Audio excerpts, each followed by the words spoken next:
Hi, welcome. It's time for another children's book reading by a candidate, and I am Susan Maud Buchser-Lochocki, running for President of the United States. And the book I am going to read today, or I should say the chapter, I'm going to just read a section of it, of course, as you know, is Who Was Theodore Roosevelt? So Theodore Roosevelt was one of my favorite presidents when I was a kid. And still today, I like a lot of what he said. I don't agree with all of his policies, of course, and it was a different time and a different place in our world. So there's definitely differences between what he chose and what I would choose. But that's part of life and part of time, you know. There's a time for everything and a time for other things, and that's how life is. So this chapter from the book Who Was Theodore Roosevelt is the chapter I'm going to read today is chapter 5, Path to the White House. So as 1900 began, President William McKinley was running for a second term. He was also looking for a new vice president. Republican Party leaders chose Roosevelt as McKinley's running mate. The president liked Roosevelt, and the young governor worked hard during the presidential race. Roosevelt traveled the country and spoke in front of several million people. At times, he gave 7 or 8 speeches each day. In November, McKinley and Roosevelt easily won the election. Some people called it a landslide. Roosevelt became vice president in March 1901. He was just 41 years old. Roosevelt had few official duties for the first few months. He ended up spending a lot of time at Sagamore Hill with Edith and the children. So here he is campaigning.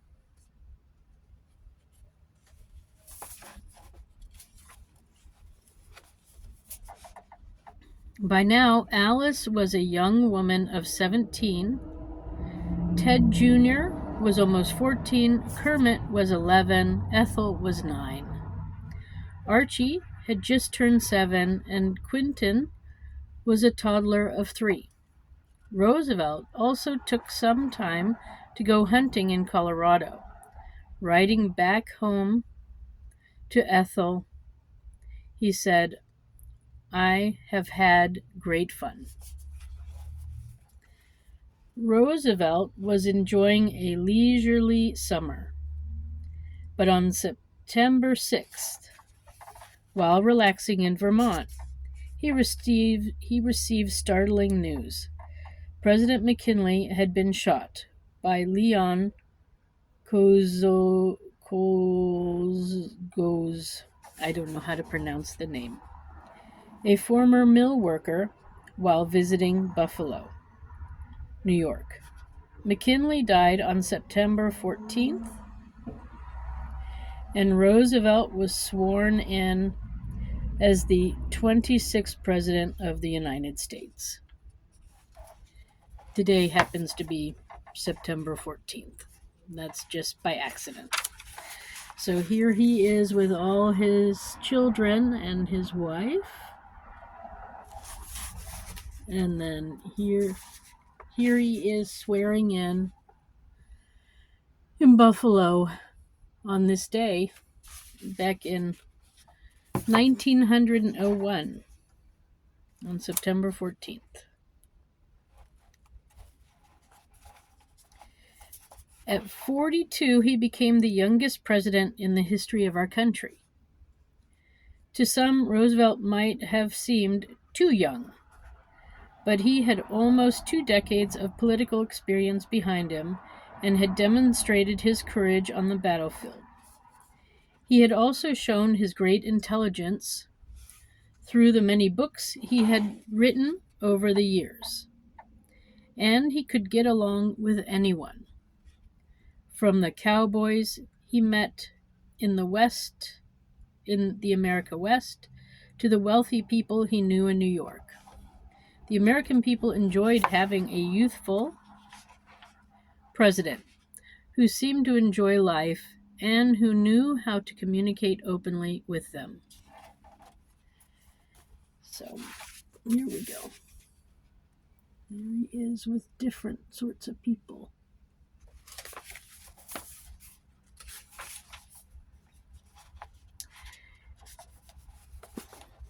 There's a little section here on the teddy bear, so I'll read that after. He often met with the press to discuss the issues of the day. He gave many speeches.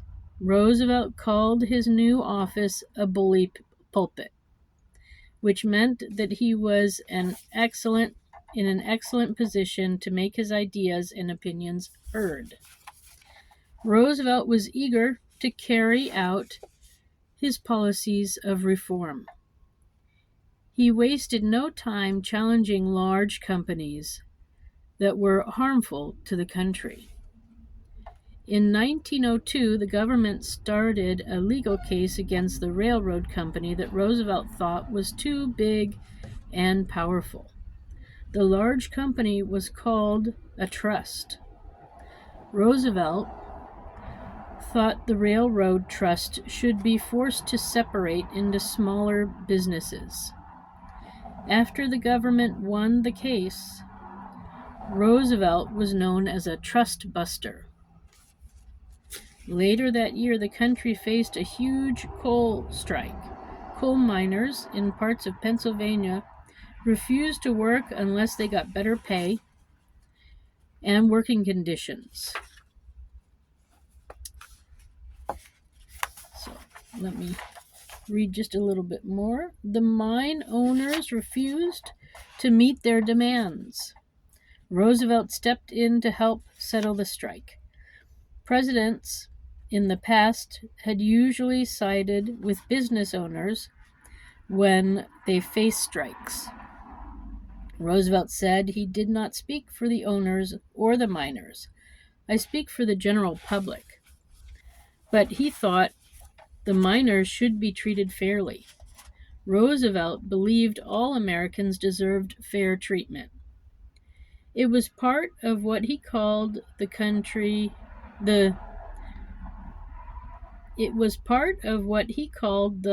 square deal for the country. The miners agreed to end the strike and accept the proposals of the government commission studying their work conditions. In the end, the miners got their own square deal, more money, and shorter workday.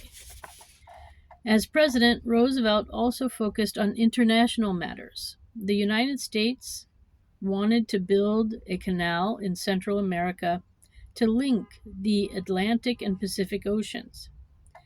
At that time, ships had to sail a long route all the way around the southern tip of South America to go from the East Coast to the West Coast. The planned canal would shorten the trip by almost 8,000 miles. So first, here he is dealing with the miners from before.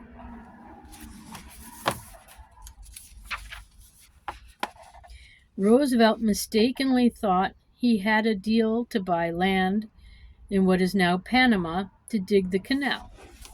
At that time, however, the land belonged to Colombia, and the Colombian government was asking for more money than the U.S. wanted to pay.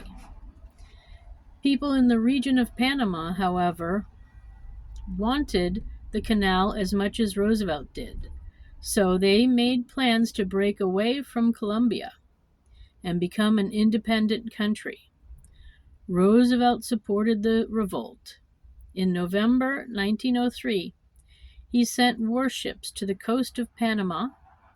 The rebels in the region knew the U.S. supported their revolution, and so they arrested their Colombian leaders. So yeah, before the Panama Canal, we had to go all the way down around South America and back up to bring supplies to the West. Then the canal was made, and here are the warships that he sent down to support.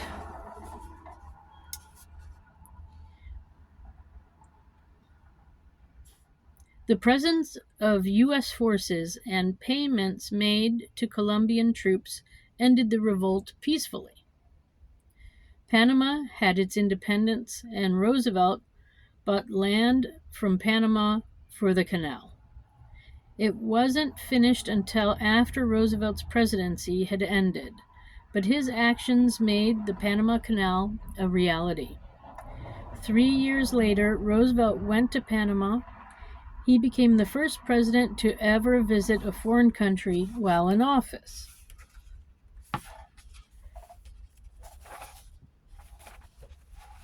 Okay, and there's the end, or that's him in Panama. Then there's a second thing to special reading, the Panama Palindrome.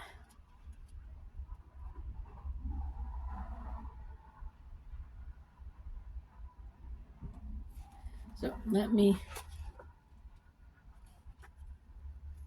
read about the teddy bear.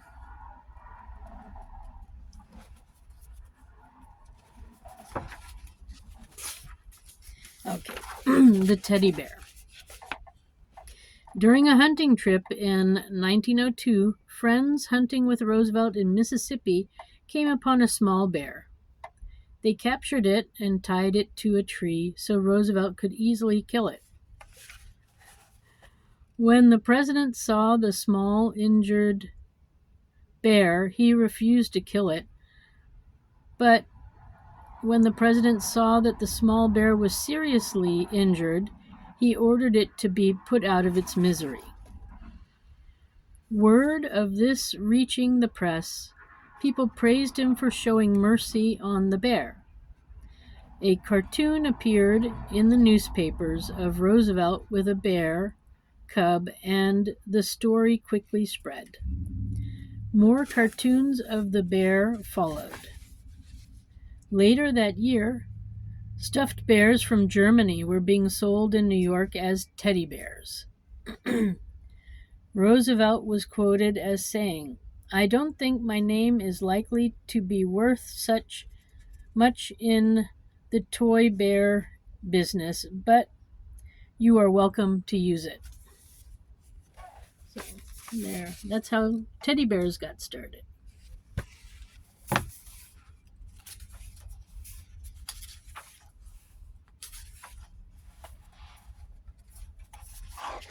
So the Panama Palindrome. A palindrome is a word or phrase that reads the same in both backward and forward, such as the word noon. One of the longest and most famous palindromes involves Theodore Roosevelt and his efforts to build the Panama Canal. A man, a plan, a canal, Panama.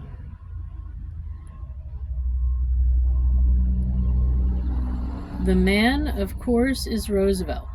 The phrase was created years after Roosevelt's death by a well-known palindrome maker, Leigh Mercer of Great Britain.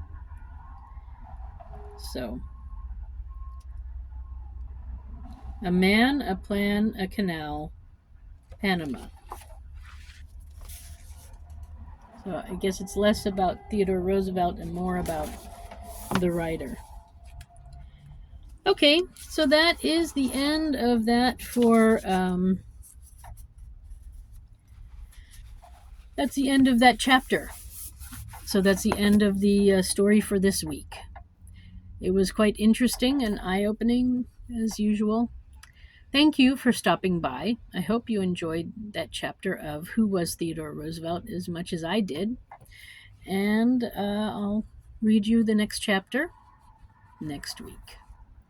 So, again, thank you for stopping by. My name is Susan Maud Buchser-Lochocki. I'm running for President of the United States, and you can find out more at susan4usa.com. That's Susan, the number 4, USA.com. Okay, have a good day wherever you are. Bye for now.